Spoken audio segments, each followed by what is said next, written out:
Hello, everyone. We're here today with Laurie Lanoue. And Laurie, thank you very much for joining me. I've been looking forward to our session. And Laurie and I got together in Quebec and did a quick prep session together, which often we don't get a chance to do in person these days. So it felt like such a luxury. But Laurie, I will start with a little bit of asking you a little bit about who Laurie Lanoue is for those that don't know you. I feel like most of our audience knows you already, but uh, for the benefit of everyone, tell us a little bit about Laurie Lynn. Thank you. I'm super excited to be here. As I told you before, I'm big fan of the podcast and especially of the name. I'm really excited to be here today. So a bit about myself. So I'm a mom. So like many of us, I think that's like one of the top salient thing that we can think about. So I'm a mom. I'm a spouse. I'm an industrial engineer. I'm a partner at McKinsey Company. I lead our office, and we'll talk about that in Quebec. And I think I get the thing that gets me excited is ideas, new ideas, big ideas. So that's kind of where I get a lot of my energy, and I think I'm known to have a lot. So as you can figure out, I have a lot of ideas. That is, I've definitely figured that out pretty quickly, Laurie, and I think that could also be part of the reason why you of the path to leadership within the firm as well. I know they're always competitive; those are always competitive roles. So I will ask you a little bit more about that as we dive into it. So, Laurie, certainly growing up, we have role models that play a role in who we become. Who would you say, considering the ambitious person and with all that you've achieved today, who would you say had the biggest impact on you growing up? I mean, growing up, let's say pre-professional career, I would say probably my grandmothers because they were both very not of their era in a way, right? So one of them has a university degree, which was very an anomaly really for French Canadian, born in the 1920s, and both of them very hardworking, with a lot of opinions, and a bit fearless. So I would say that's for sure the pre-professional life. I think the professional life, because you grow up as a professional as well. I believe. I mean, there was clearly some critical mentors that shaped me, and I think very early on there was specifically two Eric when I joined McKinsey that shaped me a lot. And I think what they taught me is kind of courage and the role that it plays in business. So I guess between the fearlessness of like my grandmas and the courage of the two Eric, this is how you get me in the middle, I guess. And that's we have the grandmothers to thank, and it's interesting because to your point, that would have been unusual in the day, and frankly, the percentage of the population overall, Yes. regardless of makeup, would have been to go to university at the time would have been extremely unusual. So Yeah. that's uh, it's certain. I can definitely appreciate the perspective. Um, and now we seldom become, what we wanted to be when we were little. And sometimes it's hard to imagine a life as a consultant when you were little. Oh But yeah. growing up, what did you want to be? Yeah, so I think I wanted to be a pharmacist for a period of time, but like kind of later, especially a dentist. And the reason why I did not become a dentist was I had a bit of an epiphany sitting on a chair at a dentist appointment, realizing how slow the day was for those people. And kind of linking back to energy, I got out of the appointment in complete panic, thinking, "Oh my gosh, this cannot be my life for the next 30 years." And so, in the good foresight, my parents had forced me a little bit to apply to engineering school next to applying to dentist school in uni. And so I came home and, well, it was kind of decided, okay, let's go to engineering school instead. That there's probably something I can do with that that is going to be a little bit more dynamic. So it was until the last second, Gary. No, and it's interesting because in consulting you can end up with from very different walks of life, Yes, but I've never seen it from the dentistry perspective. So that would have that been, would have been a weird uh, one. that would have been an even bigger anomaly to see it from that angle. And the how did you like? Did you like, what did you think of those first few steps in the career? Like, was that background helpful? Would you recommend that to somebody? Because often people will say, well, look, if I ever want to be in consulting, I better get a business background. Yeah. And it's certainly the advice that is given to a lot of Yeah, the young professionals these days. for sure. I mean, in my opinion, both backgrounds are fantastic, and I'll tell you that because I think the business one is well known. So I'll tell you the engineering pitch. The thing you do in engineering is you spend your years learning how to solve problems that are not super well defined, and they give you tools to solve them, but it never really gives you the solution. And so I think that the engineering background gives you for sure that comfort in the unknown that you constantly live in as a management consultant.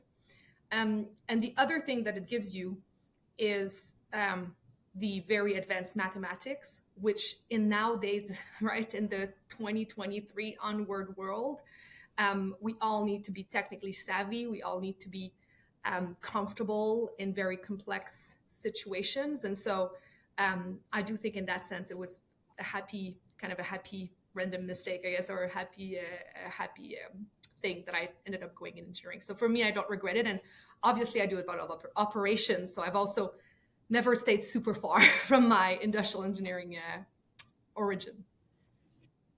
Well, and what's interesting is my undergrad was in biochemistry, so a little not dissimilar to you. I find when you're making business decisions, etc., despite having technology, it's sometimes very helpful to be able to do quick math and sort of assessments around, especially when you're making decisions and the you're able to say, okay, this logically makes sense. I know approximately what this thing is supposed to lead to, etc. So I could see a lot of those parallels playing out. Yeah, couldn't agree more. And so the just thinking a little bit about your upbringing, were you always ambitious in terms of leadership, etc.? Was that something that manifested early on, or was this something that was more something that appeared more later in life?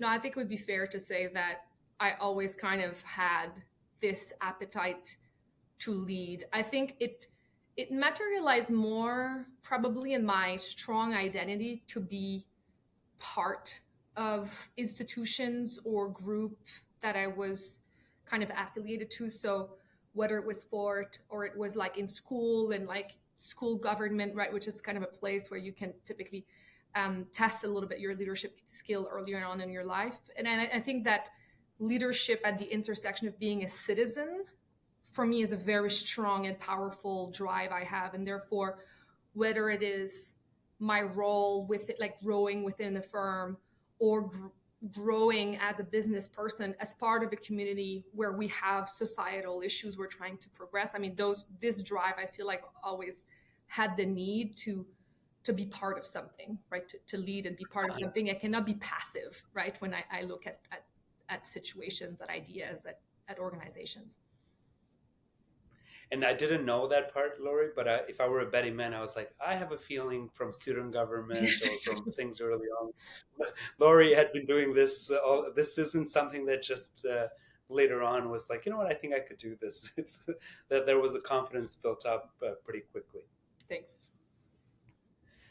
So on that, we talk a little bit about work becomes such a big component of our lives. But what keeps you busy aside from work? Obviously, you're a mom, you're a partner, but it's and things that you're passionate about outside of work. I mean, for me, I will take work and community work kind of all in the same bucket, right? I think my mental health and what keeps me busy is the alpine ski season. So that has been always the place where I'm happy, where I'm centered. Um, like my spouse, sometimes kids, there's like the before the ski season, there's the ski season, and then the just after the ski season to start planning the next one, right? So for me, that's always been a big part because I think it's like a fantastic way to bring sport, mental health, families and friends kind of all in one beautiful package. So it's always been very close to my heart. So I'm known to have like my ski underwear in like business wear on Fridays, just like the second the season starts. So it keeps me quite balanced, I think, overall. So it keeps me busy but balanced. I guess it's the perfect equilibrium. And that makes perfect sense. We all need to find some sort of balance, and I think a little bit of physical activity is critical. And we find that with almost consistently on the podcast, when we've interviewed senior leaders, it becomes one of those items where it's like, look, we all have an outlet, and often with a physical attribute to it, because how else do you disengage and give your body an energy boost? Yeah, and it's everyone's responsibility a little bit to find this, right? Your employer, your colleague cannot find that for yourself. You need to discover what it is. I think for many of us, it's sport, but I'm sure there's an alternative to this that is not so intense and active. Probably, I mean, some of our colleagues in business are like 4 a.m. clubs people that do Ironman on weekend. I'm not that intense, but there's I think sport is something that it's our responsibility to bring in as leaders, because if you're not at your best physically and mentally, I mean, you cannot lead efficiently, right? That's just the way it is. I'm not that intense either, Laurie, but I have a lot of respect for those Me too. people. The triathlon, Ironman. It's Read the I'm books, like I admire them. That's where I yes. am. Laurie, a bit of an unusual question for a podcast, but what is your favorite quote, and then Yes, why? If yes. you can think of one on top of your head. I mean, we are on firing on all syllables, so it makes a lot of sense as the question. 100%. So I have one that I use a lot, which is um, in life there are small, medium, and big, large problems. And when you look at your life, most of us have only small problem, and many of our problems don't even qualify sometimes as small problem.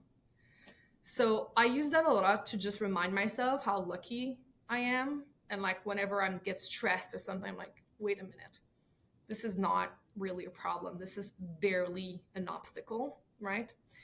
Um, and I think that is another great reminder for me of, okay, if I don't have large problems and medium problems, what's my role in helping others that have these, and what is my role in helping them? So I use it a lot, and people around me are tired probably hearing me saying it, but I think it's quite important to keep a perspective on life. No, and that's very important, Laura, because in leadership we're inundated with issues. But I mean, and often people come to us with issues because it's part of our job Yeah. is to help Yes. with resolutions or direction.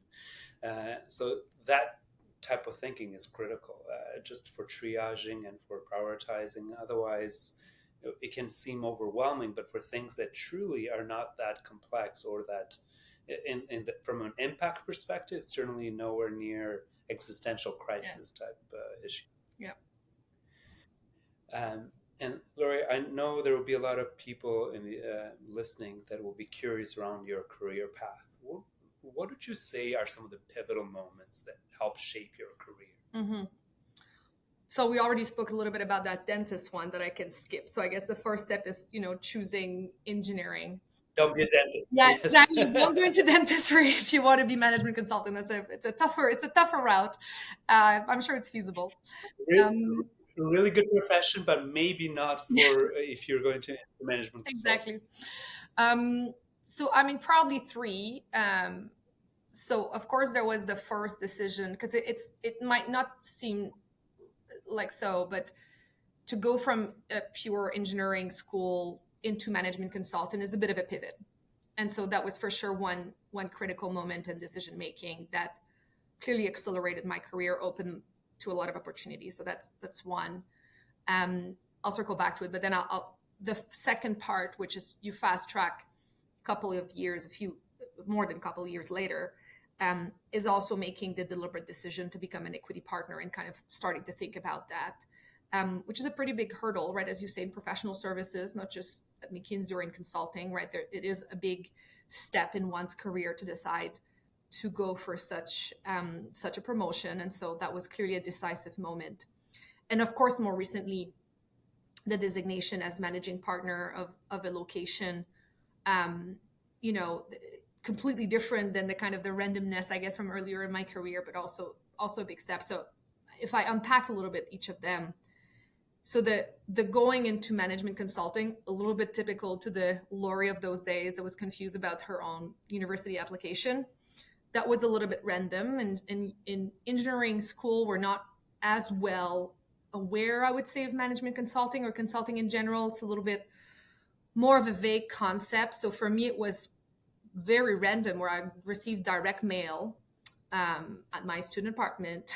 So yes, these things are still existed at that point, to invite me to the info session of McKinsey. And so I knew nothing of McKinsey or what it was, but my roommates were in accounting at business school. And so they told me, oh my gosh, if you're invited to this, you should go. So I literally had no clue what I was walking into. And then in the info session, I took away two things. People were working on cool, exciting things, which again, going back to I get excited about ideas. So I was like, oh, this is great. Like, big problem, seems complicated. So it got me very intrigued.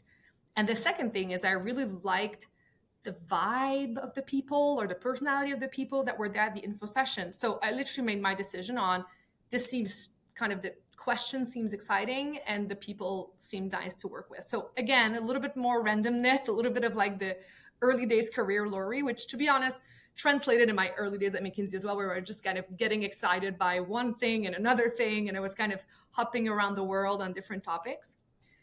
And then later on, obviously, you need to start to be smart a little bit about your career and about building expertise. And so at some point, when I got tenure enough where people were starting to talk to me, including to Eric from the beginning of like, would you want to become a partner? Or how would that look like?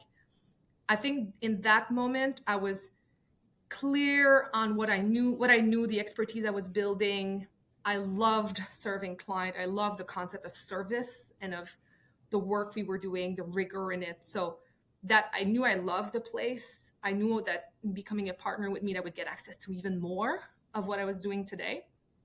But I think I had to get a bit of the push of some of the mentors around me to trust myself that I could even do it. And this was something worthwhile trying, which of course I'm very happy today that they did do this push, and maybe believed in me like 5 minutes before I believed in myself, so that I kind of, went forward with it. And then most recently, when it was the position for managing partner, we knew was going to be up for change. I think this is a very different evolution because then I knew it was a little bit early for me to be able to take the role, but I went for it anyway. And I kind of pitch the what would work and what are the risks of taking me as a potential candidate into the role. And so you can see the level of confidence kind of grows and a little bit of planning that is a little bit more thoughtful as you go. So very happy. I mean, I'm also lucky, right? It all worked out. For But sure. these are clearly some important milestones. So sometimes they come to you, sometimes you need to make them, and architect a little bit more. And that's a key takeaway, Laurie. Sometimes they come to you, but sometimes you also make them, and Yeah. it's grab the opportunities by the horns, which Yeah. is exactly what you did. And then consulting with some people for some of the key learnings around what it takes to get something done, Yeah. because it's hard sometimes when you're moving into leadership. It can seem scary and it can Yeah. seem like, what, I have never done this to this extent, but by that definition, no one would ever No, go into that's it. leadership because, right, so that's it. uh, the at this point, Laurie, I'm sure there's been some learnings, being the managing partner for Quebec. What are some of the things that, some key learnings you have found, that you could share? Because people, the whether it's peers at other organizations, whether it is junior or more senior colleagues out there, want to really learn. Like, here are some takeaways in a distilled fashion that somebody in your role, which you're helping large organizations transform themselves, and sometimes there's a lot of pressure on you, within your own office and organization. Yes, no, absolutely. I mean, it's true. I mean, and I think this is true of all professional services, right? But when you're the managing partner, you live kind of two lives because you have your own client service world and you have kind of leading internally the scope that you're given or the location that you're given. So obviously, sometimes it feels a little bit like, wow, I feel like I have a personality disorder or something like that. But um, I think some of the lessons that I got from the last, I'm almost at my kind of rounding up my first year now. First is just like every other step before, you need to have mentors or coaches in some way. And I think that the more you progress, you probably want to look for individuals that are outside also of your own organization, right? So I've gotten a lot of value out of interactions from other leaders of like law firms, as an example, which are ex-managing partner, and how did they reconcile this? So I think like finding peers in the industry or outside of industry that can help you um, make your mind and challenge you and your mental model, I think is really essential. The second part, which applies, I think, in a many contexts, is have a strong team and kind of always thrive to build a strong team. And so this can be either having the right people in the right role, but also just creating the right dynamic where, I talked about courage. Courage is a big deal for me in the way I think we need to lead. Always as leader, we need to lead as advisor, right? If you're not being courageous, you're not giving the right recommendation. It's almost impossible that you are. And so internally for me, courage meant being a good role model, being vulnerable when I needed to, because that gives trust, and people know that you're your full self. And therefore, if you are your full self, they will be their full self. And suddenly you're in a trusted environment, and things just go faster and better, and you perform, right? So that's a few of the lessons for sure. So the mentors, the coaches, the people that are going to help you reflect, and then how do you work as a team, and how do you get the right environment for folks to be at their best. And for me, it starts with courage and trust, but for others, it might start elsewhere. And it is a tough balancing act. Like it's in professional services, especially when you're expected to also have practice, it really is two very different ways of thinking and two very different hats. So I completely appreciate the challenges that come with it. And Laurie, what would you say, from having made this step in your career, what did you say to other women that are considering this? And this could well apply to anyone, but certainly, this is more women are making this steps to leadership than ever before, and that's great. But there's still many of them that may second guess themselves, Yeah. etc. So, what would you say? What words of advice Yeah. would you have? No, absolutely. I think like for me, there was in this process twofold is to the point. I think I did have the up myself out syndrome for sure. And I had to work on that. And I got there after the years of coaching, and after probably giving myself a little bit more the license to say, no, I think I can do this role just like anybody else, and kind of, starting from a internal motivation of like, you can probably make it work, and you won't know until you're there. So just start by trying. If you think you can make it, just be there and figuring out after how you're going to make it all work together. So that would be my kind of my first thing. And the second thing is, I think sometimes, we're all, I guess we have a little bit this chip or this concern of like, well, am I going to get it because I'm female or because of like diversity? And so I think just give yourself the license to say exactly the word that you want to say. So in my interview, I literally said, if you want to give it to me because I'm female, do not. It will show in the way that you guys are treating me at the table. So just don't, if that's what you want to do. And then all my mentors like, why did you say that? For sure you will lose the position. I was like, well, I felt like I needed to say it in the interview. Else I would have like felt like an imposter. Now that I said it, poof, I feel I have the agency to be completely myself if I have the role, which was the case. So I think it's a little bit like find your biases, your internal biases, and the mechanism to free yourselves from it. So Yeah, and that transparency sometimes is it's always to say, look, I'm very happy to compete under any circumstances, not strictly for a quota. So it's exactly. I think pointing it out gives you that freedom to say, Yeah. hey, it's I made it clear that I want it Correct. for the right reasons. So it's a really good piece of advice, and it's. But I can also appreciate the mentors being Yeah, like, my mentors "Whoa, were really not appreciative of my strategy here, but you see, I trusted myself with it, and I'm happy I did. when having seen you in a variety of contexts, Laurie, it's would have been I would have said no. It's she's completely she completely deserved it, whether you said that or not. But the issue is sometimes the it's our own struggle within Yeah, ourselves that is an impediment. correct. I think we spin on it internally way more than others do. So just mechanism to free yourself is the way to go. but by the same token, I find this in leadership a lot, that the really good leaders tend to be much tougher on themselves than they are on others, and that means as a result, you're better leaders. You actually push yourself to become to, to really challenge and push your boundaries that otherwise may not happen if you don't think that way. Yeah, I think as leaders, you cannot expect others to set bars on you, to set targets on you, right? It's your role to give yourselves personal goals, to give yourself goal for your organization. So indeed, I think that's probably a trait that is quite important, because you cannot look for others to set that for you. You need to be quite self-driven. I'm going to pivot a little bit, Laurie, because I want to get back to some of the pieces that in terms of advice, etc. Mhm. But you being the dichotomy of your position, where you actually have to run the run the office as well as worry about the client work. What are some trends you're seeing with your clients Yeah. overall? Things that whether it's similar challenge, whether it's solutions that they're implementing that are sort of that tends Yeah. to that would share as general advice.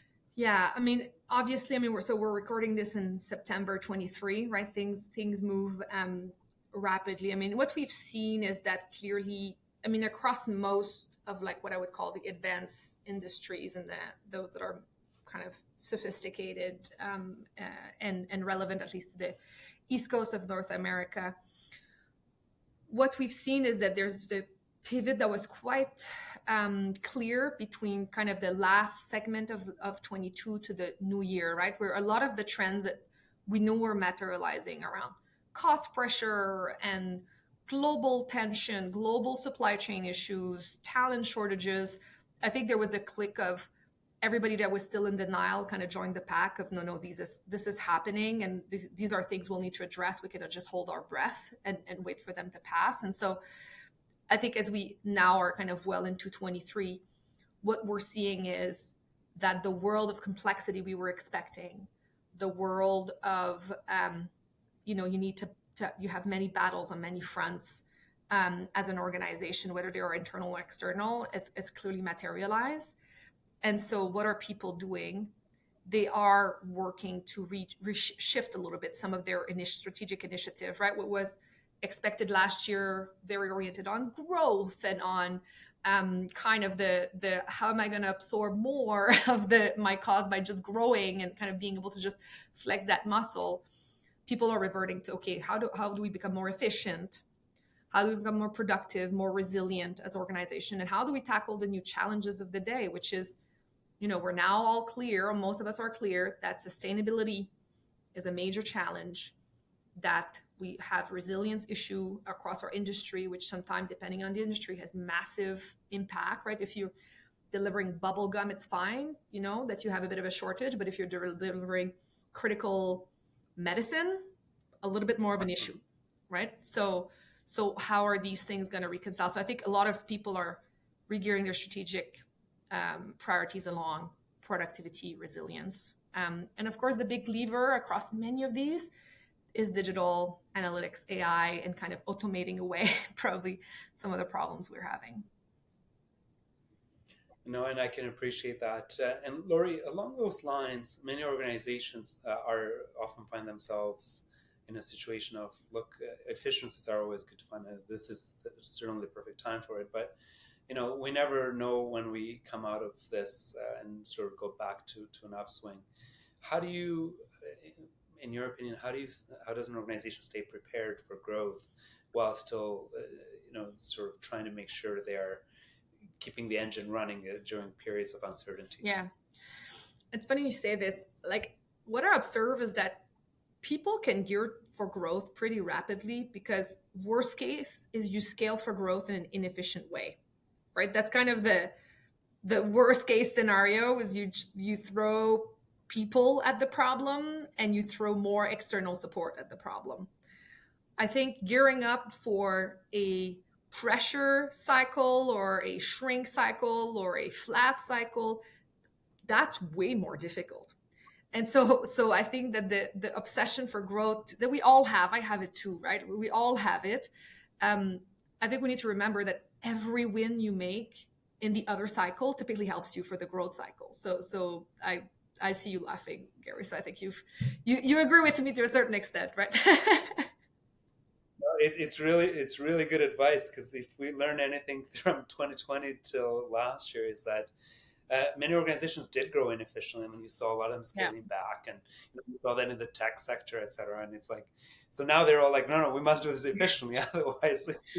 Yeah. So it's actually, and if it can be distilled as a takeaway to anybody listening, it's like, look, yes, certainly don't doesn't mean you shouldn't aim for growth, but efficient growth can be very important, Yeah. including to the bottom line as well, right? Correct. Because you can have a business that can make double the revenue, but without any profitability, it's not as critical Absolutely. as the profit business. So, Absolutely. Yeah. but it is, you encounter this a lot right now because people are changing mindsets, Yes. and change is not easy. No, change is not easy, especially in a world where we have so much complexity, right? Because typically, I mean, change is never easy. We have plenty of research on this. It is very difficult. But change is really not easy when you're trying to find certainties around you that simply not exist, right? I think one of the disease that I'm seeing right now is we're trying to figure out to what other crisis does this one looks like, right? Helpful, like kind of afternoon tea conversation, less helpful boardroom conversation, right? Focus on what you control, what you don't, what are the levers at hand, and understand the complexities and how they're impacting you personally or impact your stakeholders. But I think that we're all trying to compare and find kind of reassurance, but the truth is, this one looks really really different, um, and it's bringing many components that most of a C-suite is not seeing in their own lifetime as a leader. So, kind of freeing ourselves from does someone have seen this before type question is helpful nowadays. But then again, reverting back to your original point, because it was a great piece of advice, it's like focus on your efficiency, because you will never struggle. Yeah, You can never go wrong doing that, that's right? it. So it's don't try to find as much what this looks like, and just focus more on becoming more efficient, because it'll Yeah, always help. yeah. And it's, I'll tell you a funny story, Laurie, very anecdotally. I remember sort of offering translation service to the oil and gas industry when it was doing really, really well. And they were like, no, we're fine. Like, because, they were just trying to just worry about growth at the time, et cetera. And then when there was sort of a slowdown in the industry, all of a sudden everyone wanted to chat with us. And it was because everyone was looking for efficiencies. And I think these days, and sort of in the new economy that we're in, I feel like we should always be looking for efficiencies consistently. Yeah, absolutely. I love that. Yeah, I've had a bit of a deja vu on the conversation you just explained. So, Laurie, I'll pivot back to your personal story. You did your MBA at Oxford, and Mhm. we chatted a little bit about your time in England, and you really enjoyed that time. Yeah. So, would having come from an engineering degree, I'm willing to bet money, because I sort of had a similar path from coming out of an undergrad in science and saying, I don't have any formal business training. I could certainly use some. But what was your experience, and what did you say? Would you recommend that to other people that may be considering that path? Yeah, I mean, I don't think I've ever met someone that's done an MBA that's like, debatable if this was useful or fun, right? So I think we all come like as huge promoters of our own MBAs and our own experience. But for sure, to your point, as an engineer was a great compliment for me in terms of, despite coming from management consultant, it felt that it really broadened my horizon on careers, what is possible, what are others doing, what does it really mean to do this job versus another one, right? So I think I've learned a lot, and it was a really big year, and I think this is a bit specific to the University of Oxford, but it was a big year of like curiosity and a bit of a like brain candy in itself to be there, which is at the conferences and the offering that is available on campus. So go again back to I get excited about ideas, I get excited about intellectual discussion. So that was clearly a growing moment for me. I think that was the click in my career in my time at Oxford was Oxford has a very strong societal angle to the MBA, and so up to that point in my career, I had been quite focused more on the core of the job, like the core of serving clients, the core of building expertise. And it was really when I came back from business school that I thought, okay, wait a minute, what are you going to do, and what's going to be your legacy, and what are you going to do with the leadership and the position and the access you have, which led a little bit also to defining what I'm trying to build with my role in the office now and in our role in the city, right? Which Gary, you and I spoke about before, and so I think that was a nice click, and for sure I would recommend for people to go. I think the key is really pick an MBA that's going to fit what you are trying to. It's like, don't do this blindly. Pick an MBA. They all have different flavors, different purpose, different spin on the topic they will bring forward. So pick an MBA that will really help you leap forward to your career aspiration or help you at least clarify them. And then worst case, you go to Oxford because it's the best place in the world. But I think as I said, I mean, I'm not neutral. I'm fully biased here. No, I mean, look, as a brand, no one. It's hard for anyone to argue with Oxford's brand. So that's. I had to go to England for a wedding in August and spent an afternoon in Oxford. It's a beautiful place as well, in addition to a great education. Yes, it is. It's quite idyllic. So, Laurie, I know you touched on this about community involvement and what your legacy is. Tell us a little bit about what you're currently involved in, and also what you aspire to keep doing more of. Because certainly, when you're balancing things, you can't do everything you may want to do, but it's Yeah. just sort of what you're doing currently and what you're thinking about long term. Yeah. So I mean, as an office, we've historically had a pretty big footprint, especially in around either Quebec or the city of Montreal. So we had done pretty like significant work on school dropout maybe 10 years ago when I joined it. That as something that had inspired me a lot as a colleague. And so this was something that, as I said, between the Oxford journey, the kind of what I am as a leader and what was important to me, this was something that I wanted to be front and center in my tenure in the office. And I had been over the last couple of years quite close to United Way or Centraide in French here in the city. And it was a good timing because for me, poverty, social inclusion is really critical. And I see it as the foundation to having a safe city. It's what I think, if we know that everybody is taken care of, we can all sleep at night, peacefully. If not, we have responsibility as citizens to do something about it.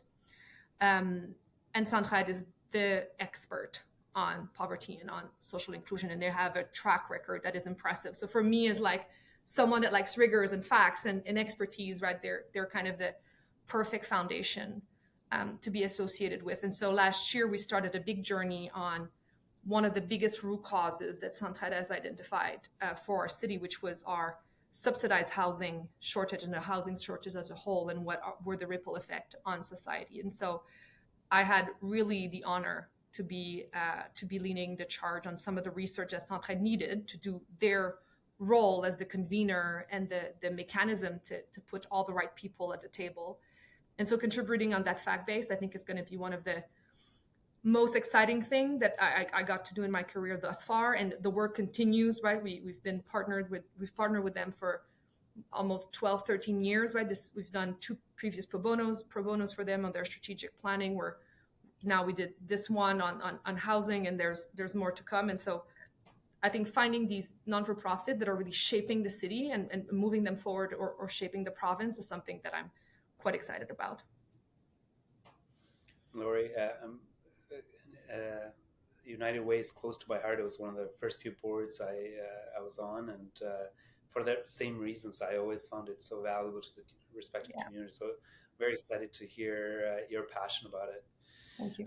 On that note, Laurie, I wanted to ask you a little bit. There's a lot of, I hear this from professionals, business people saying, you know what, I'm so busy doing what I'm doing, I don't know that I have time to give back. And I have my thoughts on that, of course, but what would you say to those people? Yeah, I personally think it's really a silly argument. I think we all have time to give back. And you know, if you look at your calendar, if you're, I have a lot, I'm very obsessive about time in general, because obviously if you want to make the family, the ski, you know, and it's really tough to write an email in a chairlift, right? And when it's -20, you can, if you remove that mitten, you like, you never, it never comes back the way it was before you remove the mitten, right? So you need to be like really obsessive a little bit about how you're spending your time. And if you apply the same focus you're giving to sport or you're giving to your family, and you just carve out the right amount, the perfect amount of hours in the week to give back, you have those hours. And personally, those marginal hours, they give me so much energy. They give me so much energy. They don't feel like work. They just feel like something I almost do for myself, right? It is like kind of the thing that gives you the energy to do the other thing that maybe drain you a little bit more. Like, at least for me, it's like budget as an example, right? So if I've done 1 hour of United Way, I can probably push through 1 hour of budget conversation, right? So that, I think it's a little bit like, if you really look at it, you have space in your calendar. And the question is, if you're a leader, you're talented, you have access or specific knowledge, or you have resources that can help, I think it's like almost malpractice not to contribute, right, to your society, or to your organization, or to whatever you're affiliated to. So it's very personal, but I think that especially in professional services, we have a special skill set, and all of us have a bit of a, yeah, an obligation to serve one way or another. I mean, if you don't have time, because it happens. I mean, when my son was like 6 months old, it was like I probably did not have a lot of time, right? But in those moments, it's okay. You don't need to give all the time that you have extra, right? You also need to sleep at some point, but keep a moment in your journey where you are going to give back, right? So no, but if you have the time, I think it is an imperative. One has to contribute.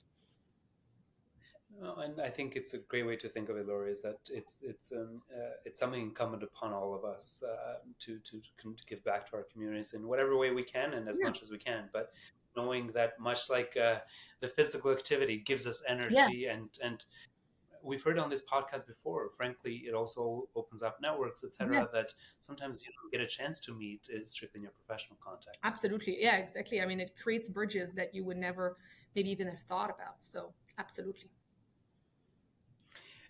Laurie, I'm going to pivot one last time, and this goes to a part of our podcast that we call the rapid fire questions. Ooh, okay, Uh, I'm ready. so, no pressure on this one. It's just whatever comes to mind. Okay. It's just a fun activity that we do as a wrap up. So, what is your favorite word? Honestly, I use it all the time. Like it's like my punctuation, and also like people know around me, if I say honestly, it's like I'm watch out for what's coming. So honestly. What word do you hate? Okay, maybe. This it's like yes, no, like yes, under what condition? Like Yeah, so yeah. Yeah. you're preaching to the Yeah. convert. uh, what word do you have a hard time pronouncing, if any? Okay, yes. And this is actually quite famous. There's some people are gonna laugh. So, and I'm gonna struggle right now. So, That's when okay. you want to speak about hierarchy, you want to say something is hierarchical, hierarchical. Yeah, I struggle too. So. it's lost on me for years. I should probably have a badge or something to like remind me, but it's impossible. No, but that's the this is the I think part of it is also being multilingual, right? Yes, Which is exactly. can provide other The French challenges. gets in the way. At that's the word where the French just gets in the way. And but to be honest, I think I wouldn't be surprised if somebody was born and raised Anglophone that they may still have that limitation. It's not an easy word. You're making me feel better. Thank you. I certainly struggle with it. What is your favorite word in another language? Mm, very nice. Um, so the German have genau, which is like kind of a word they use in language to say like, yeah, exactly, that's exactly what I mean, or I fully agree. The Dutch have precies, I think is the way they pronounce it, which is also very nice. I don't find in French we have the same, like, like we have very long words to express the same thing, not the like short punctuation. So I like those words. No, it's and this is, I think, one thing English has done is borrowed a lot from other Yes, languages. So, and just with a bit of an English accent to it, next thing you know. yes, exactly. And how many languages do you speak, Laurie? So my native language is French. Um, I learned English very early in life, like many Montrealers, right? We're kind of, I guess, brought up with both, and I guess both become second languages somehow from the eyes of the world. So French, English, and I've been learning German for a few years. So I'm still shy, but I'm learning. Um, and I can understand a lot of Dutch because my spouse is from there, and so he speaks to my son in Dutch. So now I'm silently very dangerous in my listening skills, but I'm not saying anything. It's kind of my secret power. I don't want him and my son to plot against me or something. So don't tell them about the podcast. Don't tell them about the podcast. We won't tell them. We'll keep it a secret until they Google your name, and then Yeah, we can that's say it. yes, it is. And what's one word to describe yourself with or by? I have to go with energetic. I would agree. In the conversations we've had together and the few times we've gone together, I think it's abundantly clear and comes through. So Thanks. uh, no, and Laurie, we like to end with a few fun questions like that because it's a bit of a cool way to get to know our audience and our speakers a bit better in the podcast. But I really appreciate your time. I think this has been very informative, and I had many, many more questions I wanted to ask you. But that, if we had 3 hours, which I know when you're on the consulting side would have been very expensive. So this is this has been great, and I know that a lot of our audience will get a lot out of it. So thank you again for making the time to join me today. Thank you so much. It was a lot of fun. I really appreciate it. Thank you.